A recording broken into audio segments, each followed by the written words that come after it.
আপনি কি নতুন বাড়ি করছেন, সেখানে নতুন বাথরুমে নতুন টাইলস লাগানো হচ্ছে বা পুরনো বাথরুম রিনোভেট করছেন, তাহলে আপনার অবশ্যই জানা দরকার যে সেই দেওয়ালে যাতে কোনোরূপ কোনো ড্যাম্প না হয়, সেই জন্য আপনাকে এই পদ্ধতিগুলো অবশ্যই অবলম্বন করা দরকার। এক নম্বর হচ্ছে, আমরা প্রায়ই বাড়িতে দেখে থাকি যে বাথরুমের যে দেওয়াল, যে দেওয়ালটা বাথরুমের অ্যাটাচ, সেই দেওয়ালটা ড্যাম্প হয়ে যায় বিভিন্নভাবে, এবং সেটাকে নিরাময় করতে বা তার প্রতিকার করতে আমাদের ড্যাম ব্লক টুকে, হাইড্রোলক এবং বিভিন্ন এই জাতীয় প্রোডাক্ট আমরা ব্যবহার করে থাকি, যা আমাদের সাময়িক সমস্যার সমাধান হলেও দীর্ঘস্থায়ী কিন্তু কোনো সুরাহা হয় না। এই দীর্ঘস্থায়ী সুরাহা করতে গেলে আপনাকে স্টার্টিংয়েই আপনাকে জিনিসটাকে সমাধান করতে হবে। সেই স্টার্টিংয়ে আপনাকে যেটা করতে হবে সেটা হচ্ছে ওয়াটার প্রুফিং সিস্টেমটাকে আপনার বাথরুমে টাইলস লাগানোর আগে ইনস্টল করতে হবে। সেই ওয়াটারপ্রুফিং সিস্টেম ইনস্টল কিভাবে করব? ওয়াটারপ্রুফিং সিস্টেম ইনস্টল করা এমন কিছুই ব্যাপার না।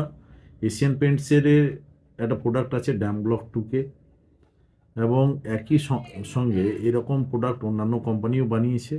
সেগুলোকে আমি স্টেপ বাই স্টেপ দেখাচ্ছি, সেরকমভাবে যদি আপনারা করে নেন তাহলে নিশ্চিন্তে থাকুন, এই সমস্যা থেকে আপনারা চিরকালের মুক্তি পাবেন।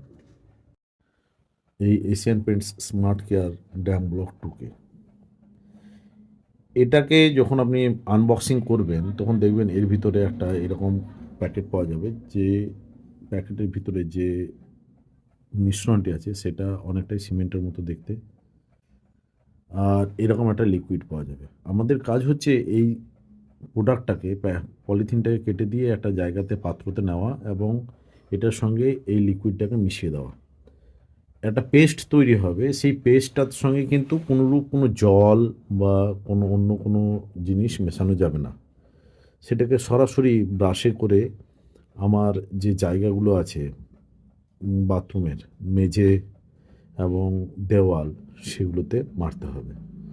দেওয়ালে যখন আপনি ব্রাশ চালাবেন বা মেঝেতে যখন ব্রাশ দেবেন, তখন একবার লম্বালম্বিভাবে সামনাসামনি উপর থেকে নিচে, উপর থেকে নিচে ব্রাশ টানবেন, এবং সেকেন্ড কোট ডাইনে বাঁয়ে, ডাইনে বাঁয়ে।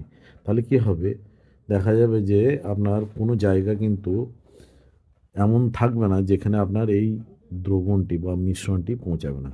এই মিশ্রণটি ভালোভাবে পৌঁছালে আপনার একদম সম্পূর্ণরূপে ওয়াটার লিকেজ বন্ধ হয়ে যাবে।